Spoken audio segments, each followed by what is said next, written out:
Hi, my name's Krishna. I'm from IPRS Health. I've been a physio for approximately 12 years, working in musculoskeletal health and chronic pain.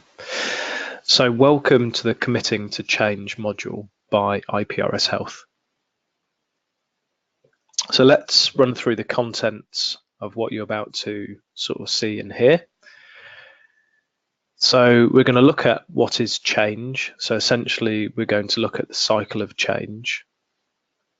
What can help me make change? So looking at readiness, willingness, importance, and confidence specifically is key focuses to helping you make change and really trying to understand those concepts as well.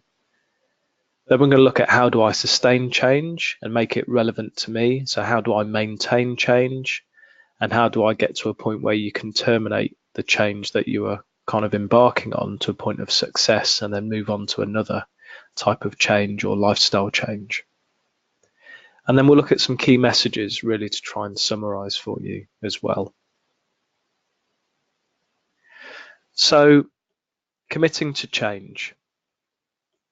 So I guess the best thing is really to understand that hopefully by the end of this module, you'll hopefully take away some key principles and top tips to committing to change for the benefit and improvement in the way in which you cope with a chronic health condition.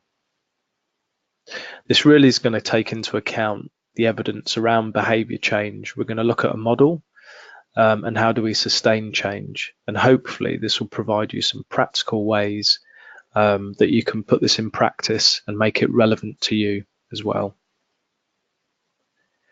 So I guess the best place to start is what is change.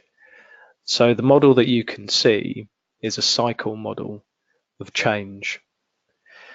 So change essentially is the process of causing a function, practice, or thing to become different somehow compared to what it is at present or what it was in the past.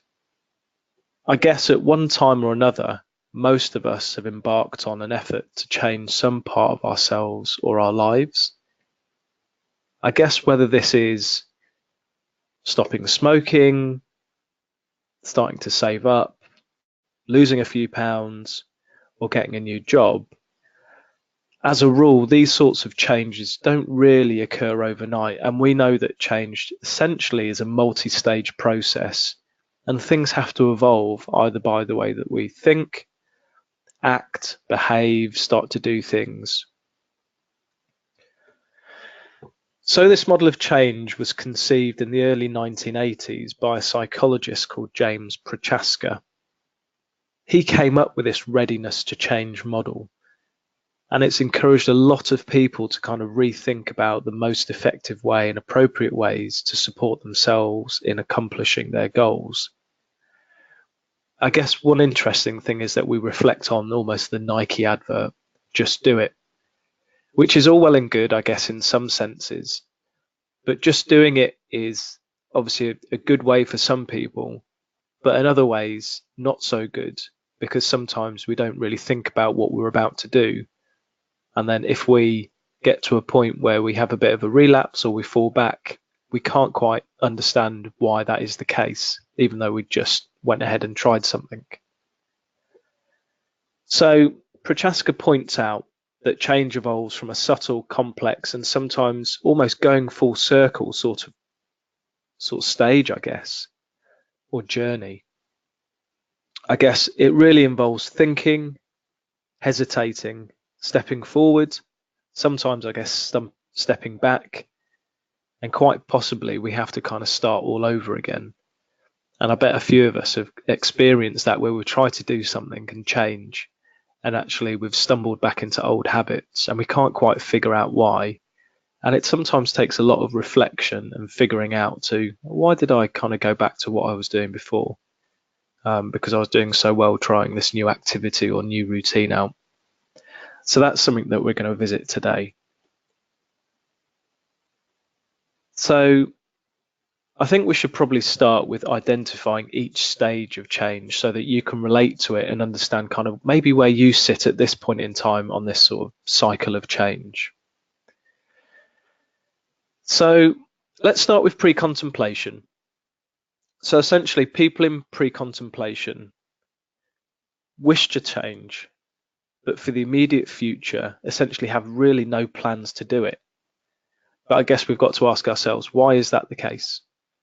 People in this stage tend to not be so fully aware of all the potential benefits, I guess, or they may feel sort of disinclined to try because of past failed attempts or lack of, available energy or motivation to start even thinking about things. So in pre-contemplation, people underestimate the benefits of changing and overestimate the cons or the costs. They're not particularly conscious of that, so it's not a focused, rational decision-making process.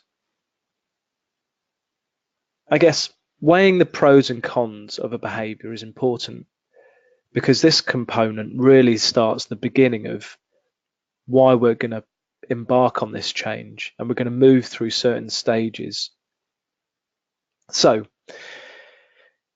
you're in the pre-contemplation stage if. So I'll give you a bit of a rundown at each stage in this sort of way.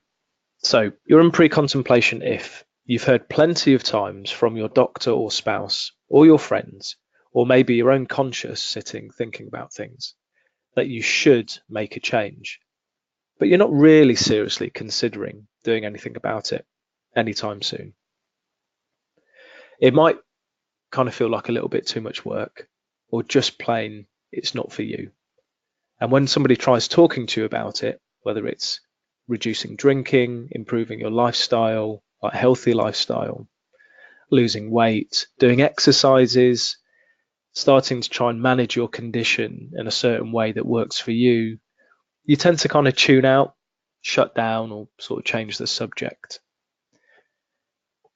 So you might be able to recognize whether you're in this stage from that. So moving from pre-contemplation to contemplation is the next bit. It may be quite scary to kind of think about moving from one step to another, but these things kind of happen quite organically once you've achieved one stage. So essentially the pre-contemplation is you've moved away from not recognizing the need for change, and then you start to move towards contemplation, which is where you start to recognize the problem and is really starting, a point in your life where you're considering change. So those in contemplation stage are thinking about taking action. They're not quite ready or don't know how to get started yet, and you might be able to kind of relate to that. Contemplators often think they may make the behavior within, the next 6 months. You might change the way that you're doing things, whether it's starting to do some exercise or changing your diet or, stopping smoking, whatever it might be. You think that you might be able to get there, but you're not quite ready and not quite sure how you're going to get there. But the positive thing is, if you are in the contemplation stage, you're open to information and feedback, which is really positive. And you look at the pros and cons relatively equally, whereas in the pre-contemplation, like we said, you tend to look at the cons and the costs. So since contemplators are open to new information, you can really start to build your enthusiasm for change by connecting to these core values or motivations, things that are meaningful to you, things that are important. And we'll talk about that concept of importance a little bit later on. You'll start to gather information, explore new perspectives, and you might even end up asking other people about their learned experiences as well, and examples where they've already made the change. The beauty of this is all of these discovery processes can help you shift away from just being a contemplator to then preparation. So let's just recap. So you're in the contemplation stage if you're no longer opposed to making a change in your life, but you're still sitting on the fence. But that's a good thing. You're on the fence, so you're considering things, which is really positive. Your ears might perk up when you hear someone talk about related subjects that are meaningful and important to you, that are related to this change that you've been thinking about. And whilst you're not actively looking for this information, when you stumble across them, like this, for example, you'll take a look, you'll take some interest, and you'll bear with it, and it will help you kind of gain some confidence in imagining that change, how your life might be slightly different if you were to change. So, how do we move from contemplation to preparation? Let's have a look. So, moving from contemplation to preparation is really a great time to do the low commitment work, which is taking notes of thoughts and things that you'd like to do. And this will represent the change that you want to accomplish. And once it's on paper, it kind of becomes a little bit more real. It's also a good time to recognize that if you've been thinking about change for a while and not doing it, there's probably a reason. So it's good for you to kind of reflect on that as well. You might lack the necessary skills like exercising and the techniques on how to exercise and the knowledge about how many sets and how many repetitions and what will that do to my pain, what will that do to my function, what's the impact on me, and what fits me best. So reaching out for support to people like a physiotherapist is a really helpful idea. And if you can kind of reach out to physios that have been helpful to you in the past, that would be a good idea because you'll have confidence in the advice and the guidance that they've provided you. So let's have a look at preparation. So you've moved from pre-contemplation to contemplation to preparation, and that is where you're getting ready for change. People in the preparation stage are ready to take action. They are more decisive, confident, and committed. They're developing a plan and may have already taken a few small steps, which is again really positive. At this point, the pros of making the change clearly outweigh the cons. So you really start to lean towards the positive aspects of making this change in your life. So this stage is really about building confidence and problem solving against the obstacles or weaknesses that stand in the way of us kind of having that greatest chance of kind of achieving what we want to be able to achieve. This is the time where you go, what if, or if then? So what if that happens? Then you have a bit of a plan to kind of tackle it in terms of any of the challenges or temptations that you might face along the way that might make you revert back to old habits. And these could be external factors or internal factors, the way that you think and feel about things. And in all honesty, I guess, people tend to get stuck in preparation because you can prepare. Is it the right way? Is it this the right way to do it or not? But you've got to this stage, which is really positive. So next is really taking the move to action and initiating that change. So let's recap. So you're in the preparation stage if you're actively gathering information or seeking support, maybe even gearing up to kind of get things done and mentally preparing. And you feel nearly ready to take those first steps. You're feeling, in all honesty, really motivated. And you've been learning the skills along the way to make your change successful, like how to change your diet, when to change it, what best fits you and your lifestyle, when to exercise, how to exercise, what does that look like? So let's have a look at moving from preparation and that getting ready part to actually initiating change and doing it. So moving from preparation to action. This is when you sign up to that class, attend a support group, buy health club membership, bring home a sort of a pamphlet about services that might kind of help you. This might even be, if we're talking, about changing your diet or healthy lifestyle, this might be the point at where you amend the way that you write your shopping list, and you might start shopping in different supermarkets depending on cost, because sometimes changing your diet has a cost associated to it. It changes your budget. It's something new, so you're not too sure what it would cost. So you start to do a bit of investigation. You start clearing out the junk food out of your cupboards, so that actually you start preparing yourself, which is really positive. So action. We are now moving into action because you've embraced making this change, you're prepared, and actually you've thought about all the obstacles. So really, action is beyond just thinking about or preparing to act. A person in this phase is actually begun to do something about what they wanted to do, if that doesn't sound too confusing. Even if the changes are small, you're really starting to build momentum, knowledge, confidence about what you're doing, and you're encouraging yourself along the way. This is the time where you're taking small steps, making small choices and mini sacrifices, but they're making a huge difference, even in the first few weeks for you. It's something new and it's something exciting, and maybe that's the way that we should look at change. During the action stage, people are working to strengthen their commitment to the change, and external support is critical, even though you might not have asked for it. People in this stage tend to offer a lot of emotional context to what they're doing, and they really need that support sometimes from people around them. But that's really good because seeking support strengthens what you're doing, and it helps you keep yourself accountable for what you're doing as well. Encountering, I guess, old situations that might trigger unhealthy behaviours can be a bit of a risk at this stage.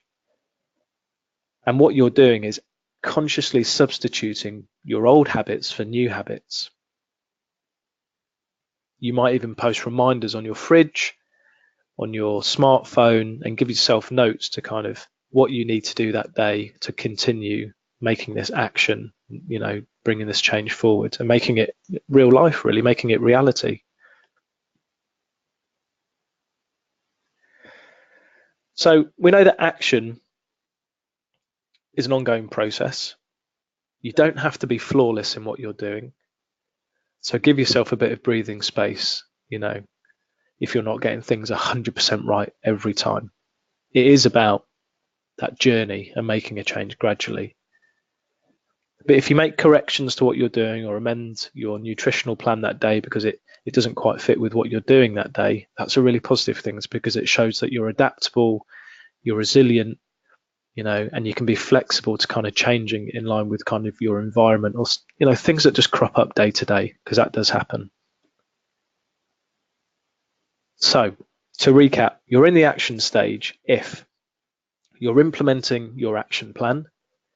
Perhaps you ate your first healthy meal, completed your first round of workouts, or you got through your first few days as a non-smoker. So you just need to look at yourself in the mirror, give yourself a smile and say, actually, I did it. I did it today. I did it this week. That was really good. And I'm going to continue. Because now you've got that momentum, it should make it a little bit easier to continue. So it's now making action sustained. So going into the maintenance stage. The maintenance stage is really where you've sustained change or new behaviours, and they've replaced old behaviours. Individuals in the maintenance stage have managed to stay in action mode for at least 6 months.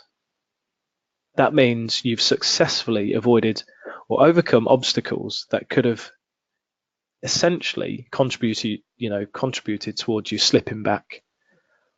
But with practice, you've gained a lot more confidence, a lot more capacity to kind of continue with those new behaviors. And you've started to make those new behaviors really a part of your new life, your new lifestyle, and your identity and who you are. Therefore, the risk of relapse and going backwards is a lot lower. And I think that's where it comes from. Things become second nature. The way that you eat, what you have in the morning, when you exercise,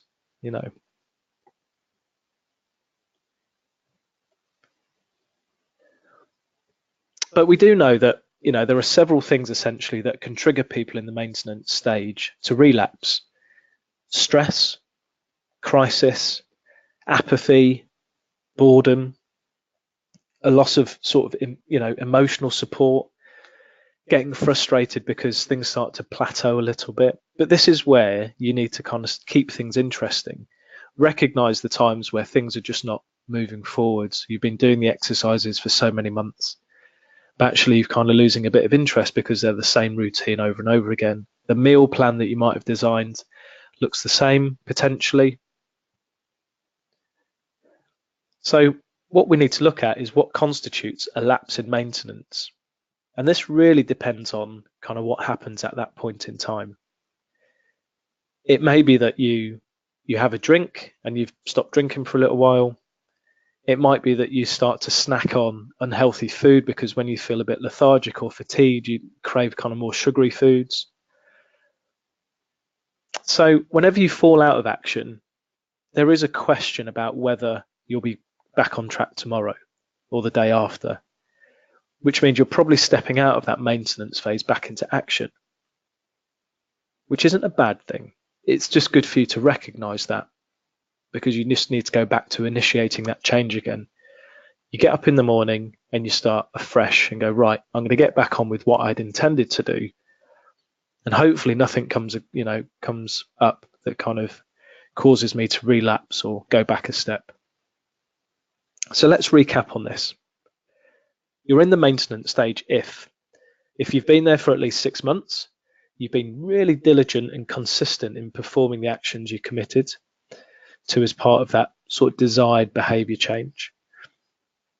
And the next thing is kind of moving away from maintenance to termination.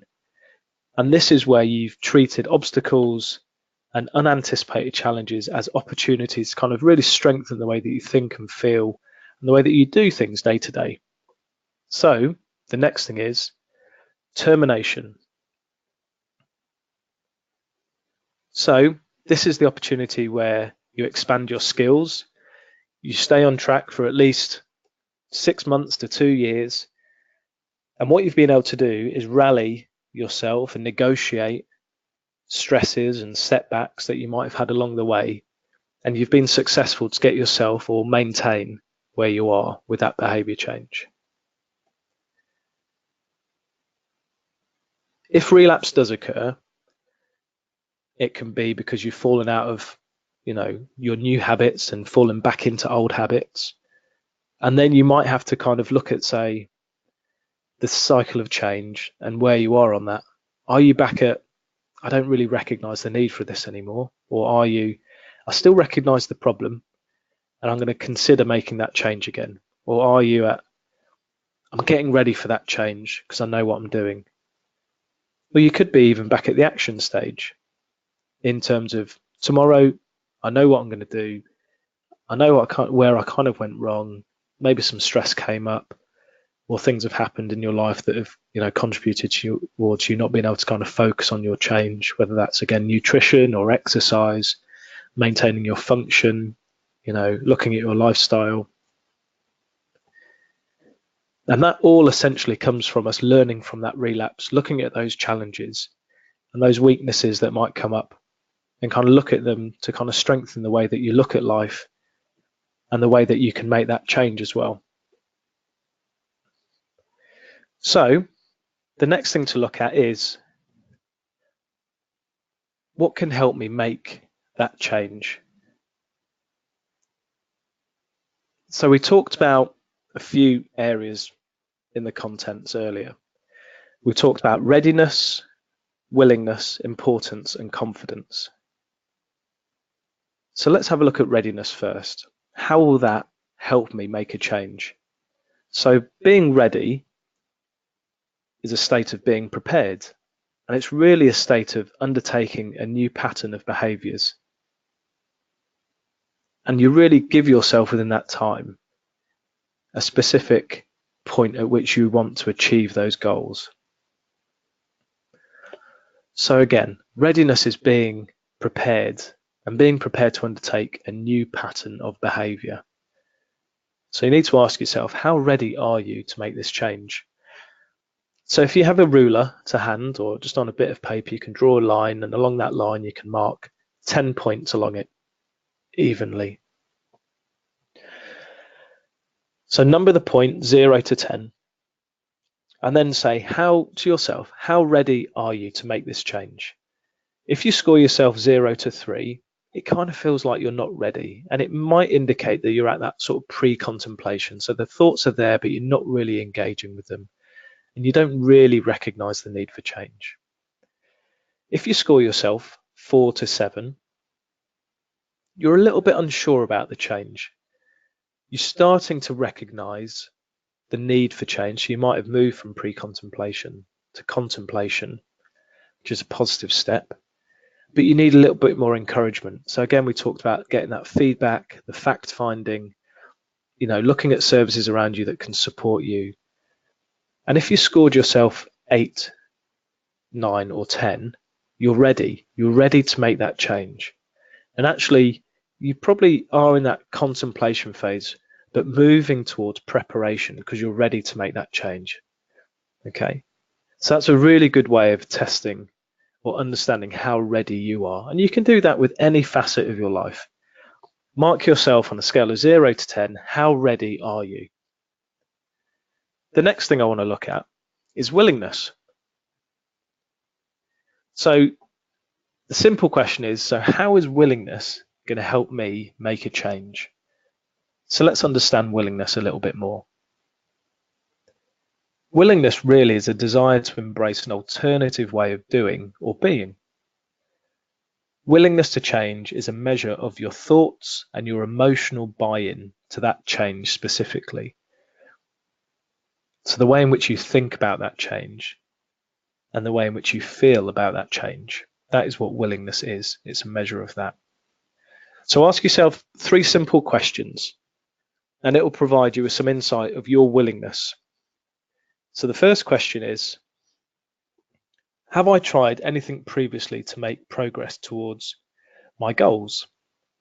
This question really gets the ball rolling and lets you see how experienced you are in terms of changing your behavior, such as training, changing your nutritional plans, stopping smoking, anything significant that is meaningful to you.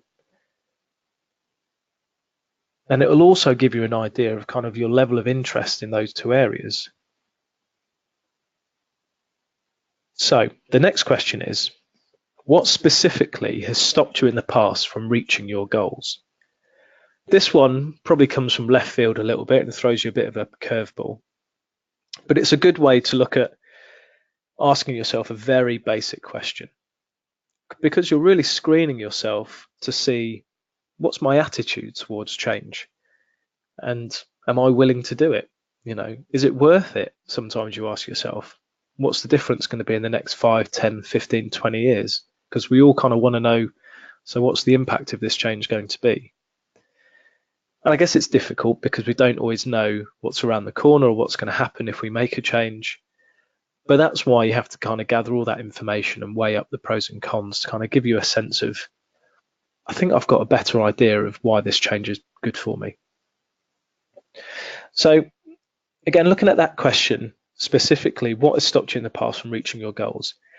If you blame the reason of not reaching your goals on external factors, this really shows that you're deflecting the reason to these, unachievable goals, such as you might not have, not had enough time, too busy at work, your partner wasn't on board with you making the changes, so you didn't get that support.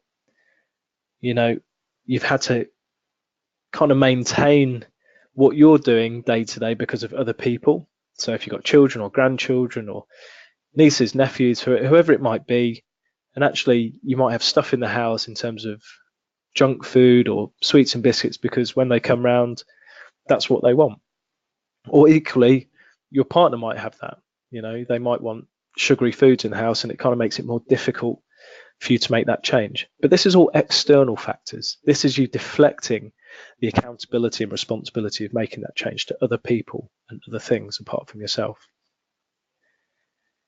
Okay, again, the notion of wanting to change is kind of there, but you're not really sacrificing it at the expense of other people. But sometimes you've got to kind of put yourself first to kind of make that change for you.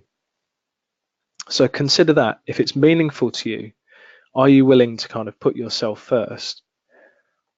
The next one is using a bit of a scale like we did for the readiness ruler. So using a scale of 1 to 10, 1 being there's no way and 10 being definitely will do. Let's take this example. Would you be able to exercise for, I don't know, 15 minutes, 4 days a week?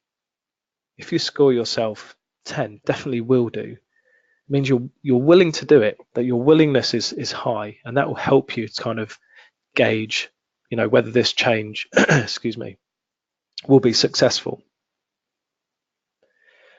And question 3 is the truest sort of measure of your willingness to change. And it's really actions speak louder than words. So have a look at that scale again. So a scale of 1 to 10. 10 is, I definitely will do it. And 1 is, there's no way I'm going to do that. So let's have a look at what the scoring means. And it really shows you your level of commitment to either a training plan or a new healthy lifestyle. So any number between 1 and 3 is a sign that you're probably not ready for much of change yet. And you might be around that sort of pre-contemplation phase. A number between 4 and 6 is okay. And a small change is possible. So actually anything maybe between contemplation and preparation. And a number between 7 and 10 is a good sign that you're ready to go. And you're going to take yourself into that action phase. So again, it identifies where you are on that cycle. So the next thing I want to look at is the concept of having 2 futures. And we're going to look at confidence and importance just after that. So it might sound really simple, but once you've established what you want to do, e.g. regular exercise 3 times a week for the next 6 months to 2 years or forever, that will kind of show you what you're aiming for. This is a really nice concept, and you've got to ask yourself, what will your future look like if you make that change? And essentially, what would your future look like if you didn't make that change? So if you didn't, say, stop smoking, or you didn't alter your nutritional plan, or just the way that you eat day to day, make it simple. Or if you didn't start exercising, what would your future look like? And then on the flip side, if you did make those changes, what would your future look like? What would it look like in the next 5, 10, 15, 20 years? Would you feel healthier? Would you be managing your pain better? Would you be more functional? Would you be able to do more hobbies and day-to-day things that you've wanted to do for a while that you've been limited at? So it's really looking at 2 futures and just putting it down on paper to make it a little bit more real. So the little note in the top right-hand corner says, do something today that your future self will thank you for. It's not always possible to talk to your future self, but your future self will no doubt thank you for making an exercise change, an activity, a change in your nutritional plan, a healthier lifestyle, looking at more positive habits in your life, even the way that you think and feel about things, being more positive and motivated and confident. So have a look at that 2 futures concept, and it will really start to highlight the importance of making that change and actually what your futures might look like if you did or you didn't. So the next thing to do is look at importance. So on a scale of 0 to 10, how important is it for you to make this change? So look at the scale, it says 0, not important. Then we've got 5. Then we've got 10, very important. So progressing to this stage is integral to achieving the application of behavior change. Have a think about that for a moment. Have you ever asked yourself, how important is something to you? So we start to identify our own self-confidence and our own confidence in us being able to achieve goals. So this process really allows us to consider how capable you are of performing these activities. Okay. So by identifying how important someone believes a behavior change in activity will be, you really start to get a bit of insight into how likely you are to complete that activity. And by completing that activity, your self-confidence grows. Actually, by starting to achieve goals, your self-efficacy grows. So if you score 0, this is not really that important to me in terms of making that change. Low perceived importance will likely result in poor compliance to achieving that goal, or in the way that you change your lifestyle, e.g. performing exercises, or again, nutrition, or any lifestyle choices that you're kind of embarking on for, the sake of managing your condition better and making it more successful. And then if something is really important, obviously, your likelihood of achieving that goal or making that change is going to be far higher because it means something to you. If something means something to you, it kind of makes it more likely that you're going to embark on that change and make it. So ask yourself 3 questions. Why did you score the number that you did? What would need to happen for you to move up on the scale, and how achievable do you think this is? So why did I score doing exercises isn't that important to me? Maybe you don't understand the benefits. Maybe you need to kind of get a bit of clarity on how exercise can help you with pain management, how it can make you more physically resilient. But then equally, the same goes for nutrition and the other aspects, stopping smoking, how that affects your cardiovascular system, how that affects the oxygen within your bloodstream, and how that impacts on how your body repairs and strengthens. So what would need to happen for you to move up on the scale? So to make stopping smoking important, or doing exercises, or increasing the amount of exercise you do, you might need to get some advice on that to make it feel a little bit more tangible and important because you understand it more. And how achievable do you think this is? Well, going to your GP, or talking to a physiotherapist, or talking to people that have been in the same situation as you is also quite useful. So let's have a look at confidence. So on a scale of 0 to 10, how confident do you feel about making this change? So you're not confident in making this change, which is 0, or very confident. So the same is really true of confidence. Generally, people have low confidence in doing something new because it's new to you and you don't really know kind of the reason for doing it. Why is it important to you to practice home exercises with your physiotherapist?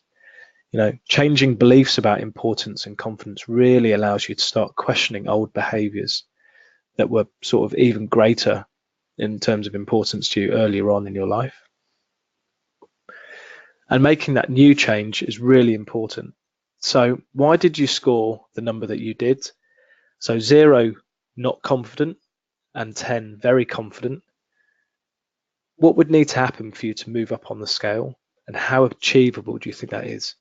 So if you scored doing exercises or changing your exercise regime as I'm not confident in doing that, why is that? What would need to happen for you to make it a 5 or a 10? And how achievable do you think that is? It's probably achievable if you talk to, let's say, a trainer at a local gym or a physiotherapist. And if you want to talk about nutrition, you can talk to a nutritionist and you get some really good advice following some of the modules that we're presenting for you as well. So actually it's quite achievable to start moving that up on the scale from sort of not confident 0 to very confident 10. So the next thing to talk about is, how do I sustain change? So it really kind of looks at what can hold you back. So know well what holds you back and what moves you forward. So let's start there. So what holds you back? So hitting a plateau might hold you back. Getting bored or distracted might hold you back. And losing track of your original motivation after an initial success. So it's really kind of focusing on why you're doing this in the first place, or an unexpected setback or an injury, feeling a little bit tired or fatigued or overwhelmed can kind of prevent you from moving from maintenance to that termination phase where you've gone, right, I've done it now. I can move on to the next change because I've been able to maintain it for 6 months to 2 years. And now I can kind of embark on a different type of change in my life. So what will move you forward? So continuing to hone supportive and stress management skills, avoiding situations that could trigger relapse, and really spending time with other people who engage in the same positive behaviors as you. And I think sometimes that's the thing. If you have people around you that are doing it, you're more likely to kind of follow and be able to maintain those sorts of behaviors through to that termination phase, which means you've sustained that change, which is really, really positive. So moving from maintenance to termination, let's recap what we talked about earlier on. So treat obstacles and unanticipated challenges as opportunities to develop new strengths. So have a look at those weaknesses and those obstacles that come up and go, do you know what? I'm going to take advantage of this and I'm going to learn from it. And I'm going to be a stronger person by doing so. And it will build my confidence, my self-esteem, my readiness and willingness to kind of keep going with this change. Ward off boredom by taking on new challenges and expanding your skills. So that might be changing your nutritional plan month to month or your exercise routine month to month, just to keep things interesting. And this will help you stay on that maintenance path for 2 years or more.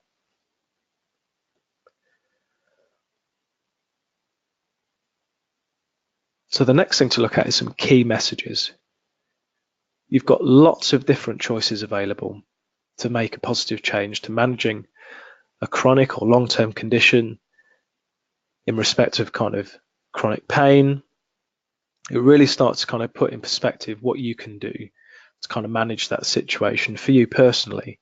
So whether that's changing your exercises, starting to exercise, having a regular regime, looking at your nutrition, looking at your self-confidence, looking at mindfulness and kind of stress-related interventions, kind of help you focus, looking at smoking cessation, and really learning, about pain and resilience and how to be physically and psychologically resilient. So lots of things available. Do something that is simple. Simple because it will just make it so much easier just to start. Sustainable because you'll be able to kind of keep going with it because it doesn't take too much effort or it's not a burden. And something that's important to you, meaningful, because you're more likely to buy into it emotionally and the way in which you look at the world. So it really has to be personal and meaningful to you, the way in which you do things and the way in which it fits your lifestyle. And essentially, without being too philosophical, and I hope you've enjoyed today, you've got one life and live it well, live it as best as you can in the best interest of yourself.